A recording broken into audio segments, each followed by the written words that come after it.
Es un motivo de alegría una vez más acompañarlos en nuestro tiempo devocional, como siempre en este horario habitual, a través de Nuevo Continente 55 años más conectados. A esta hora los acompaña Martín Augusto Flores. El título que le he puesto para la presentación de este tiempo devocional a través de esta su emisora Nuevo Continente es Presentando Defensa de la Fe. Nuestra base bíblica en 1 de Pedro, capítulo 3, versículo 15. Estad siempre preparados para presentar defensa con mansedumbre y reverencia ante todo el que os demande razón de la esperanza que hay en vosotros. 1 de Pedro, capítulo 3, versículo 15.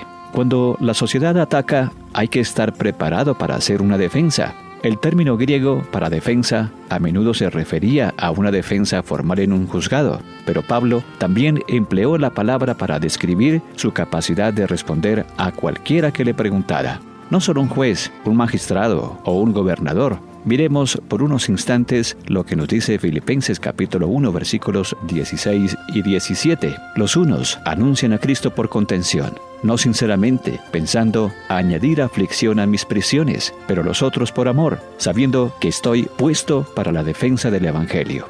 Además, la inclusión de la palabra siempre en el versículo de hoy indica que hay que estar preparado para responder en todas las situaciones y no solo en la esfera jurídica. Sea en el ámbito oficial o de manera informal, a cualquiera que pregunte, usted tiene que estar preparado para dar una respuesta acerca de la esperanza que hay en vosotros, así como lo compartimos en 1 de Pedro capítulo 3, versículo 15, es decir, una descripción de su fe cristiana. Debe estar preparado para dar una explicación racional de su salvación, y así como lo decíamos, estar preparado para dar respuesta. Sino santificad a Dios el Señor en vuestros corazones y estad siempre preparados para presentar defensa con mansedumbre y reverencia ante todo el que os demande razón de la esperanza que hay en vosotros. 1 de Pedro capítulo 3 versículo 15. Para muchos creyentes, 1 de Pedro capítulo 3 versículo 15 es un versículo familiar. Cuando nos encontramos con un versículo familiar,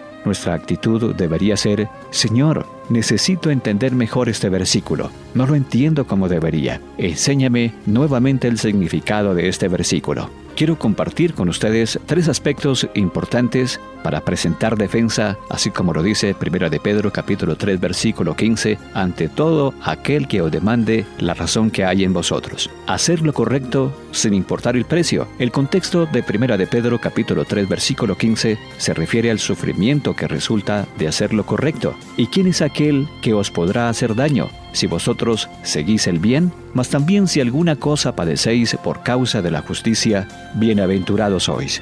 Por tanto, no os amedrentéis por temor de ellos, ni os conturbéis. 1 de Pedro capítulo 3 versículos 13 y 14. Pedro está diciendo que el creyente debe hacer lo correcto sin importar las consecuencias y sin importar los sufrimientos que esto le pueda acarrear. Hacer lo correcto puede ser costoso, pero el creyente será bendecido ampliamente por Dios. Bienaventurados sois. No debemos temer a los inconversos, ni a lo que nos puedan hacer.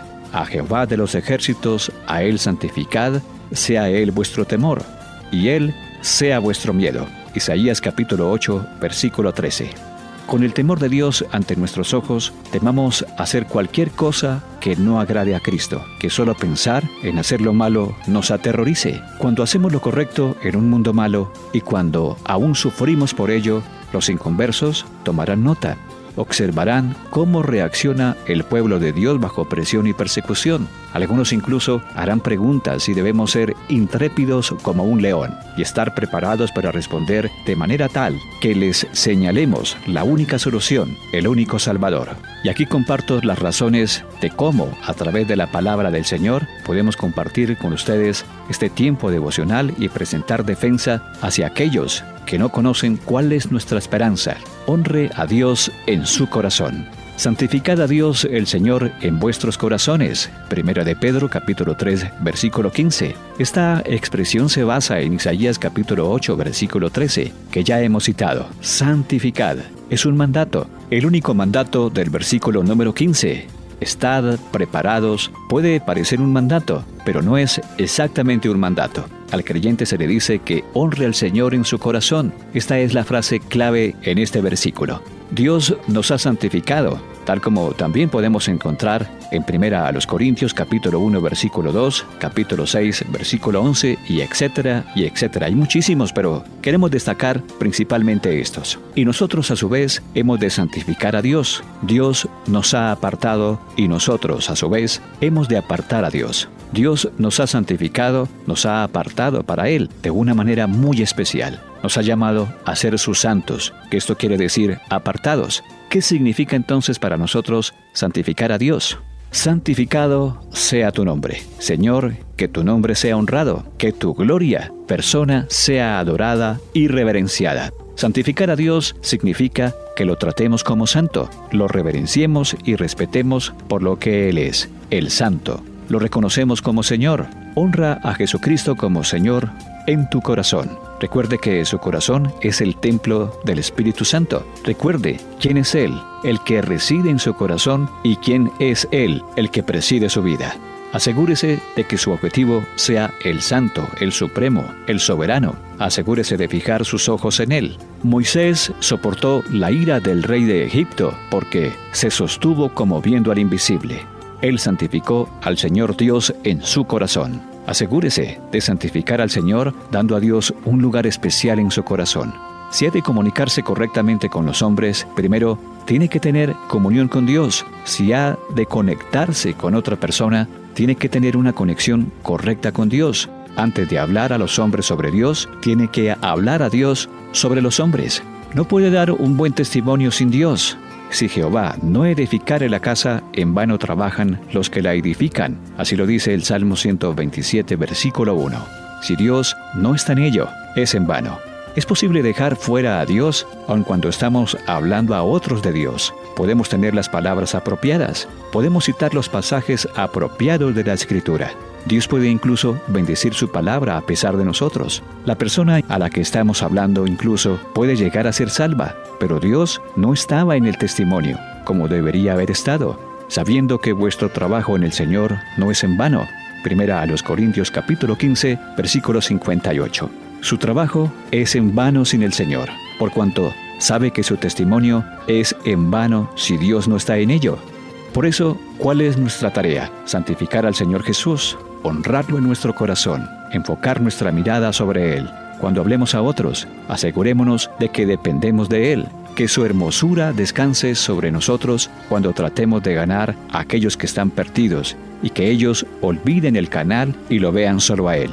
Y aquí traigo para ustedes otra de las razones. La mejor ofensiva es una buena defensa. Y estad siempre preparados para presentar defensa. 1 de Pedro capítulo 3, versículo 15. La palabra defensa es la palabra griega apología. Presentar defensa significa dar una defensa verbal, es decir, hablar en defensa. Como creyentes en Cristo, debemos defender la esperanza que tenemos en Él, justificar nuestra legítima confianza que está basada en la persona y en la obra del Señor Jesucristo.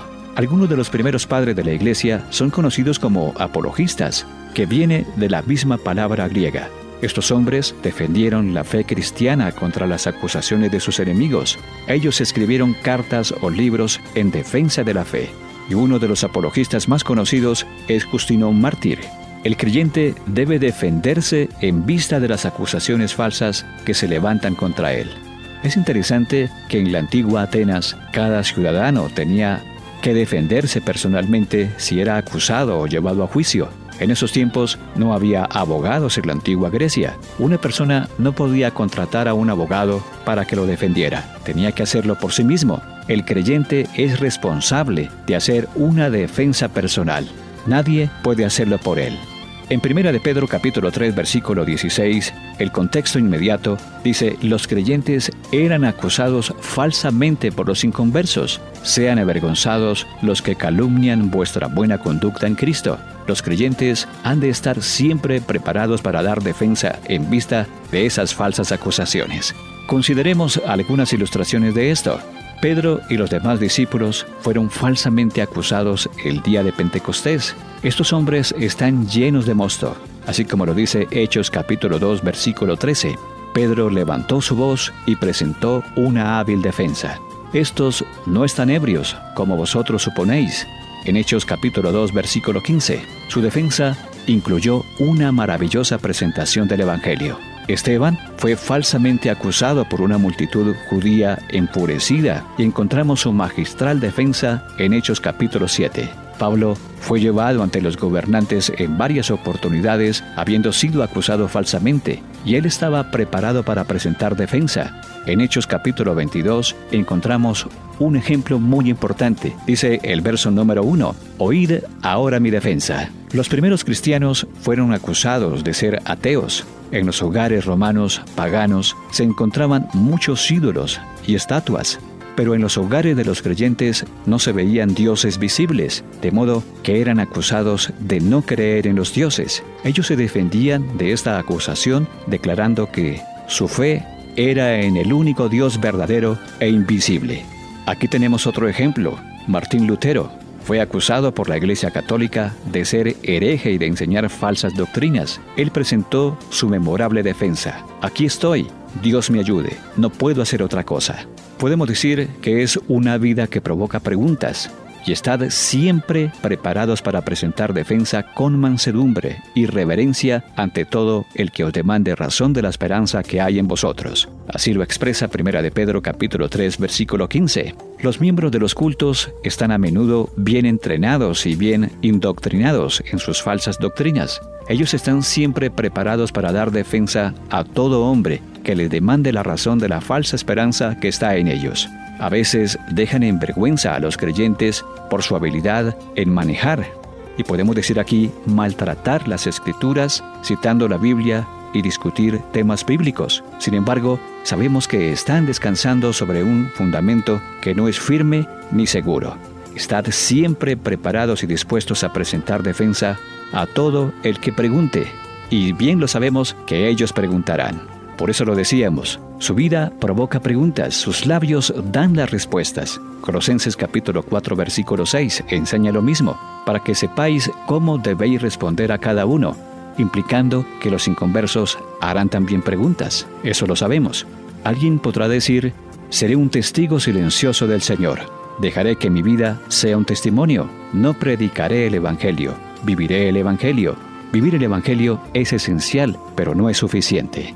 Una parte de la vida incluye el hablar. Dios no quiere que solo su vida esté dedicada a Él, sino Él quiere que también sus labios estén dedicados a Él.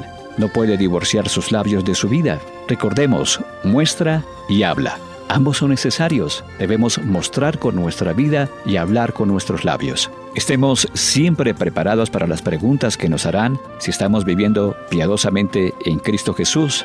Algunos ejemplos posibles. ¿Por qué inclina su cabeza para orar?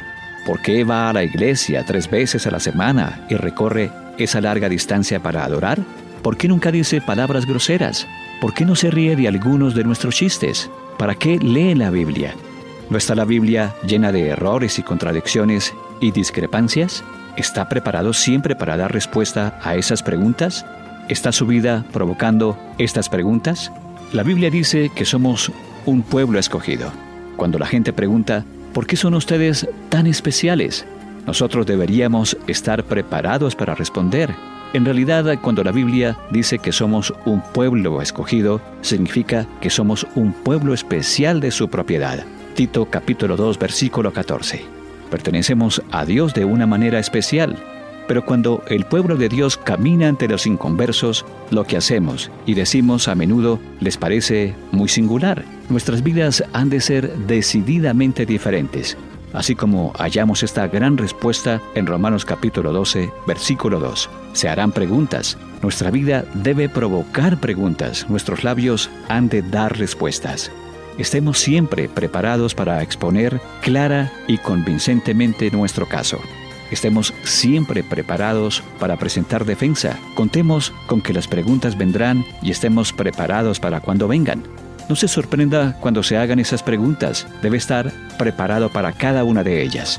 Y otra posible pregunta, ¿dónde está su esperanza? Debemos estar siempre preparados para presentar defensa a todo el que nos demande la razón de la esperanza que está en nosotros. Los creyentes tenemos una esperanza que está en el interior.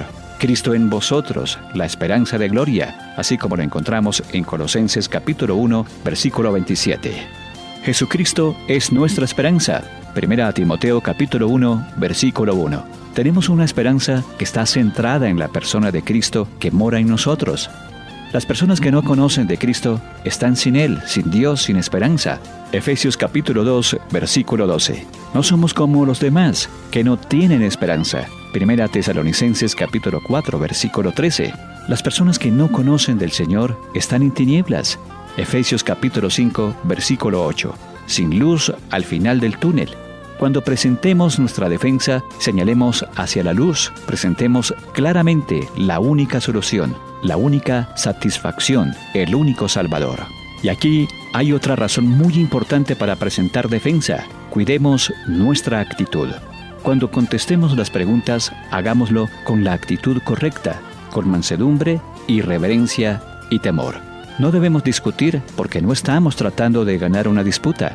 Estamos tratando de ganar un alma. No seamos arrogantes, porque no tenemos nada de qué enorgullecernos, excepto de nuestro Salvador. No deberíamos ser beligerantes, porque su hostilidad y odio es hacia el Salvador, no hacia nosotros. No deberíamos tener la actitud, soy más santo que usted, porque en un tiempo estábamos en sus zapatos. Antes éramos iguales a ellos, impíos e inconversos. No deberíamos mirar en menos a los demás, sino que deberíamos buscar con amor ser para ellos un peldaño y no una piedra de tropiezo. Nuestro Señor era un manso y humilde de corazón. Por eso, mire lo importante, vistámonos del Señor Jesucristo. Finalmente, deberíamos presentar defensa con temor. Procedamos con el temor de aquel a quien hemos santificado en nuestros corazones. Sea Él vuestro temor y sea Él vuestro miedo. El temor del hombre es una trampa, nos debilita e incapacita. La razón por la cual no hablamos a los hombres como debiéramos y tan a menudo como debiéramos es el temor al hombre. Nos preguntamos, ¿qué pensará de mí si digo eso? ¿Se ofenderá o se molestará? ¿Pensará que soy un tonto porque creo en eso? Estas preguntas son irrelevantes para el que teme a Dios. Solo desee la sonrisa del cielo y la aprobación del cielo, el beneplácito en el rostro de Dios. No se preocupe lo que el hombre pueda decir y pensar o hacer. Solo desee honrar y obedecer al Señor Jesús, a quien ha santificado en su corazón. Ya en esta parte final, ¿qué tal si hablamos con Dios?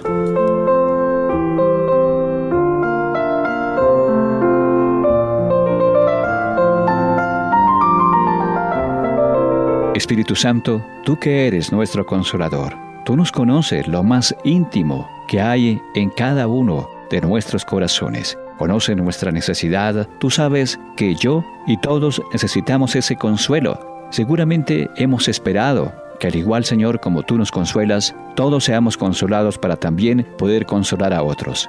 Porque seguramente también nadie se ha fijado en lo que esa persona está viviendo. Pero tú, Señor, sí nos conoces a cada uno. De la misma manera, seguramente nos hemos ocupado de otras cosas, hemos dedicado y ocupado tiempo para la tristeza, el dolor, pero nunca hemos, Señor, dado ese consuelo o seguramente recibido ese consuelo. Gracias, Señor, porque en el día de hoy hemos aprendido a cómo presentar defensa de esa esperanza que hay en nosotros. En muchas circunstancias nos hemos encontrado demasiado ocupados, trabajando desde la mañana hasta la noche, sin descansar, sin beber absolutamente nada y así permanentemente laborando, pero nunca hemos sido consolados y nunca tampoco hemos podido llevar ese refrigerio, así como en el día de hoy nos has dado la oportunidad de poder compartirlo. Por eso hoy, Señor, queremos detenernos durante unos minutos muy importantes, como yo sé tú nos has regalado en este tiempo devocional, para presentarnos delante de ti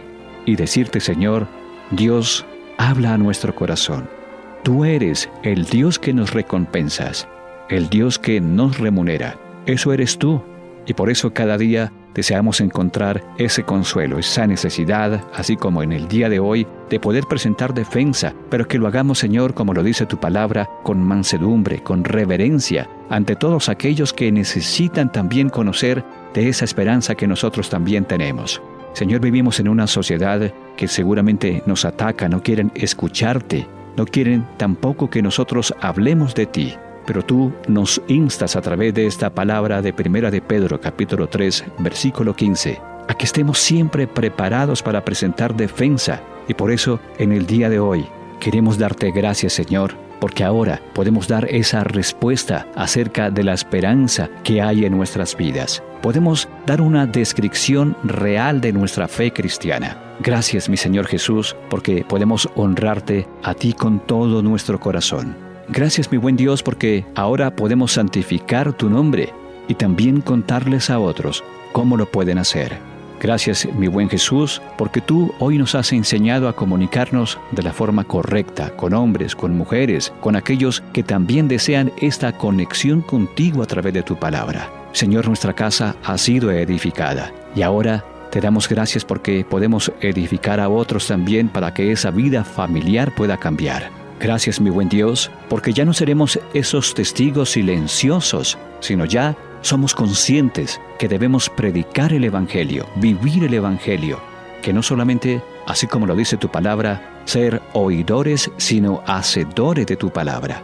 Ahora, Señor, mostramos y hablamos, porque ambos son necesarios. Debemos mostrar con nuestra vida lo que somos, con ese testimonio, Señor, que tú nos has regalado, y también a hablar con nuestros labios a aquellos que necesitan también conocer de esa esperanza. Ahora, mi buen Jesús, podemos presentar con total claridad la única satisfacción que existe en el ser, que es tenerte a ti en lo más profundo de nuestro corazón y hallar en ti a ese único Salvador.